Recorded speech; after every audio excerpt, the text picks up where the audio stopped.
রাজধানীর গুরুত্বপূর্ণ থানা গুলশানের ভারপ্রাপ্ত কর্মকর্তা মাহমুদুর রহমান মঞ্জু গত মাসে মাত্র ১০ দিনের ছুটি নিয়ে যুক্তরাষ্ট্রে যান স্ত্রী ও সন্তানের কাছে। তবে ছুটি শেষে ৪ জুন কর্মস্থলে ফেরার কথা থাকলেও এখনও তিনি দেশে ফেরেননি। ইতোমধ্যে ২ সপ্তাহের বেশি সময় পেরিয়ে গেলেও তার অনুপস্থিতি নিয়ে কোনো স্পষ্ট ব্যাখ্যা মেলেনি। পুলিশ সদর দপ্তর সূত্র জানায়, ওসি মাহমুদুর একাধিকবার মোবাইলে ঊর্ধ্বতনদের সঙ্গে যোগাযোগ করে অসুস্থতার কথা বললেও নিয়মমাফিক ছুটি বাড়ানোর আবেদন জমা দেননি।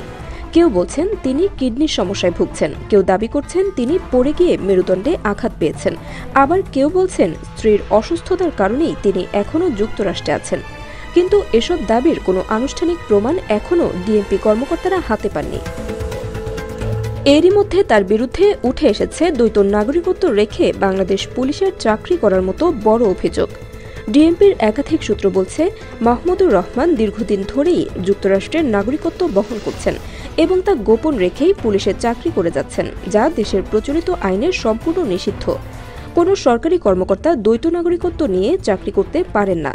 অভিযোগ উঠেছে, এই বিষয়টি প্রকাশ্যে আসার পরপরই তিনি দেশে না ফিরে যুক্তরাষ্ট্রের থেকেই পরিস্থিতি পর্যবেক্ষণ করছেন এবং আইনি জটিলতা এড়াতে কালক্ষেপণ করছেন।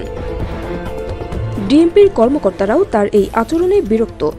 গুলশান থানার মতো একটি গুরুত্বপূর্ণ থানা নেতৃত্ব শূন্য হয়ে পড়েছে, যেখানে বর্তমানে পরিদর্শক তদন্ত মোখলেসুর রহমান অস্থায়ীভাবে দায়িত্ব পালন করছেন।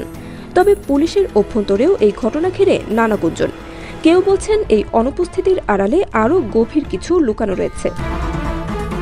গুলশান জোনের সহকারী কমিশনার আলী আহমেদ মাসুদ একটি গণমাধ্যমকে বলেন, আমার যতদূর জানা তিনি কিডনির সমস্যায় পড়েছেন এবং পরে মেরুদণ্ডে আঘাত পান, তাই দেশে ফেরার জন্য সময় নিচ্ছেন।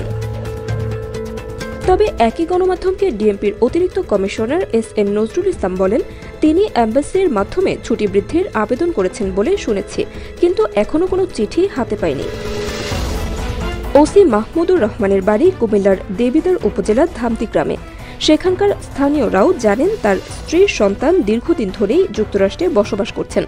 সব মিলিয়ে একজন সরকারি কর্মকর্তার আচরণ ও নাগরিকত্ব নিয়ে দেশজুড়ে তৈরি হয়েছে নানা প্রশ্ন।